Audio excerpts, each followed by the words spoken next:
And now, for Siddhartha.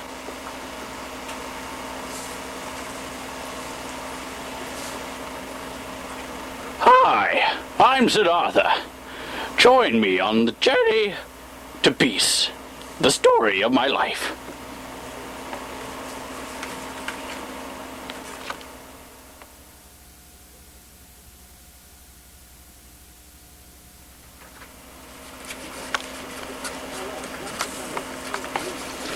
A young Brahmin named Siddhartha is living with his family and is admired by all. But he feels no joy in himself and feels he has learned all he can from his teachers, who cannot teach him his ultimate goal, how to join Atman. He decides to join wandering ascetics known as samanas passing by his town, with much disapproval from his father. But after standing patiently in his father's room all night, he realizes that he cannot change his son's mind. You will go into the forest and become a samana. If you find bliss in the forest, come back and teach it to me, he said. Siddhartha left at daybreak with Govinda to the samanas.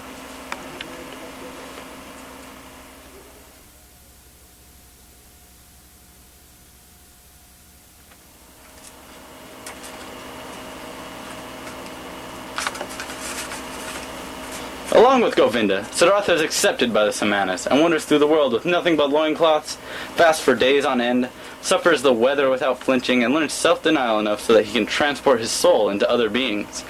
But he quickly learns that these are temporary tricks into leaving the body, that he will always have to return. He decides to leave when he hears of the illustrious one, and goes to the eldest samana to inform him of his plans to leave. The samana responds with much anger. Ah! But Siddhartha uses his willpower to hypnotize him until he submits. Govinda responds with, "You have learned more from the samanas than I was aware. If you had stayed here much longer, you would have learned to walk on water." Siddhartha and Govinda leave to find the Buddha.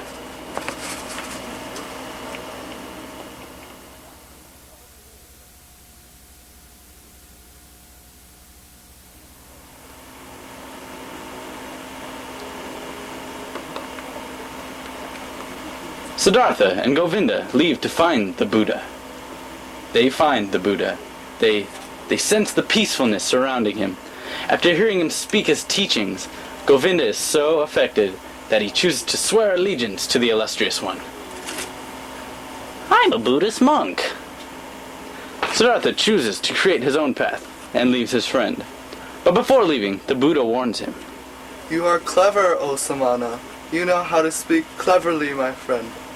Be on your guard against too much cleverness. And Siddhartha was on his way.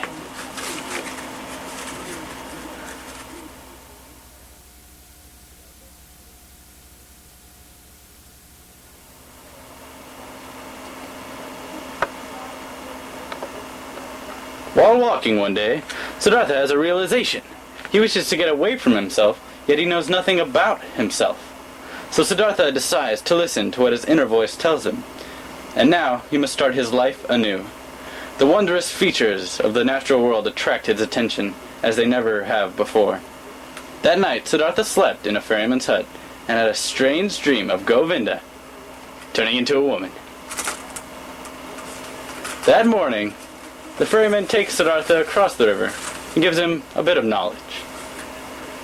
"I have learned that from a river, everything comes back. You, too, samana, will come back. Now, farewell. Let your friendship be my payment."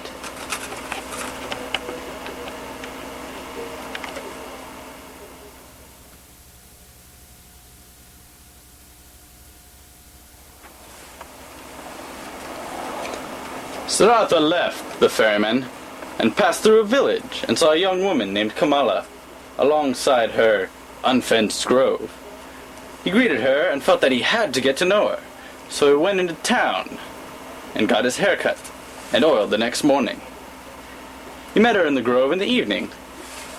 They talked about Siddhartha being taught the acts of love from the Kamala. Then Siddhartha earned a kiss from her with a poem he made on the spot. "Into her grove went the fair Kamala. At the entrance of the grove stood the brown samana. As he saw the lotus flower, deeply he bowed.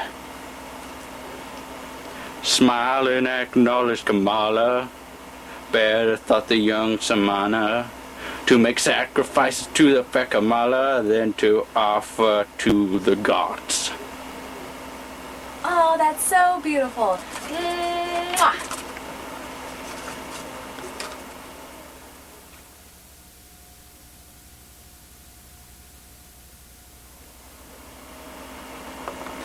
In order to make money, Kamala tells Siddhartha about Kamaswami, a merchant in town. He visits the merchant and is invited to stay in his house. There, he gets an apprenticeship and helps Kamaswami write letters and confers with him on important affairs. He always spends time with Kamala every day, learning the ways of love. At first, Siddhartha was generous and nonchalant about his money, but after a while, he had servants of his own, and a house of his own, and he was indulging his senses to the max. He gambled excessively and gained traits of the average being. Dun dun dun dun. Dun dun dun dun dun dun. Yeah.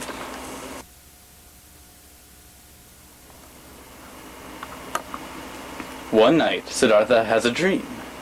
A songbird that Kamala had kept died and sang no more. Tweet, tweet, tweet, tweet. Ah! He woke up and had a breakdown. He left the town into the forest and into the river with the intention of ending it all, the nausea that had built in his soul. Before he could accomplish the deed, he heard a voice from the past, a voice from inside him. He heard the Om. Om, Om, Om. He then sank down to the bottom of the coconut tree and had a deep, dreamless sleep. He woke up to Govinda watching over him. You are sleeping. It is not good to sleep in such places, where there are often snakes and other creatures of the forest prowling about. And after very few words, they parted ways. But Siddhartha soon realized he gained the ability to love. Love is in the air.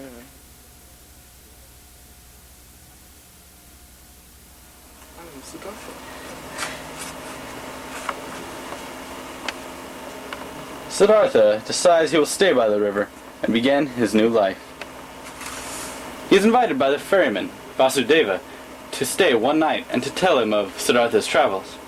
After he listens intently to the tale, he invites Siddhartha to live with him and to learn from the river. I have lived alone for a long time. Come and live with me. There is room and food for both of us.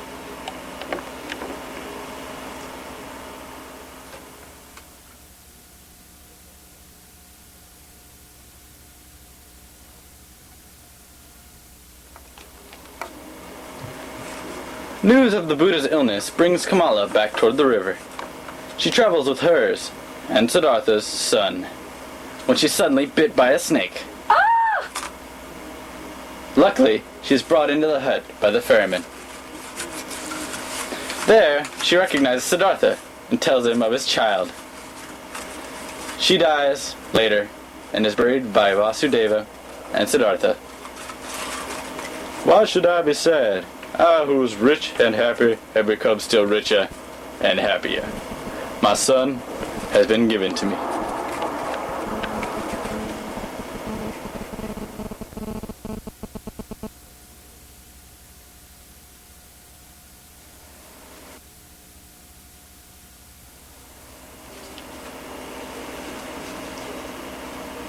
But Siddhartha's son, being used to luxurious life, was not satisfied on the river with his father. He constantly expresses his hate while Siddhartha reacts only with kindness. For many months this continues, until the son cannot take it anymore. He runs toward the town, through the forest, away from the river. Siddhartha is saddened by this, and nearly chases him down. But Vasudeva tells him it's best for the both of them. Later, Siddhartha has planned to hunt down his son, when he hears the river laughing at him. At how his father had suffered the same pain, and how this was now happening to him, at how everything comes back. He turns around and goes back to the hut with a lighter heart and tells Vasudeva what had happened. They then went to the river to listen. That is when he heard perfection. The Om. When Vasudeva was sure that Siddhartha had heard it, he told him that he was going into the forest. Yes, I'm going into the forest. Into the unity of all things.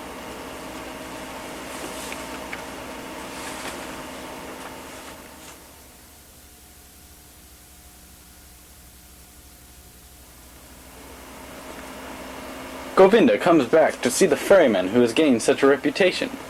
It takes a while before he realizes that it is Siddhartha. They then exchange what wisdom they have gained. Govinda notices the complete peacefulness surrounding Siddhartha. He asks for help on his path. Siddhartha tells him to kiss his forehead.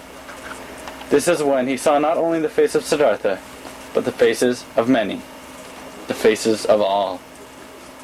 Siddhartha had said that love was the most important thing, and this had shown Govinda that this was the truth.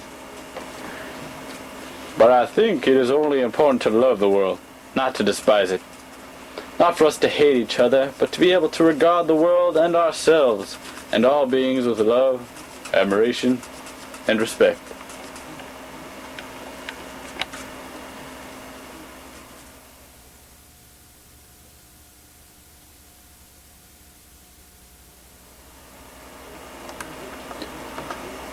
Thank you for watching. And now, I must, if I may quote Vasudeva, going into the woods, into the unity of all things.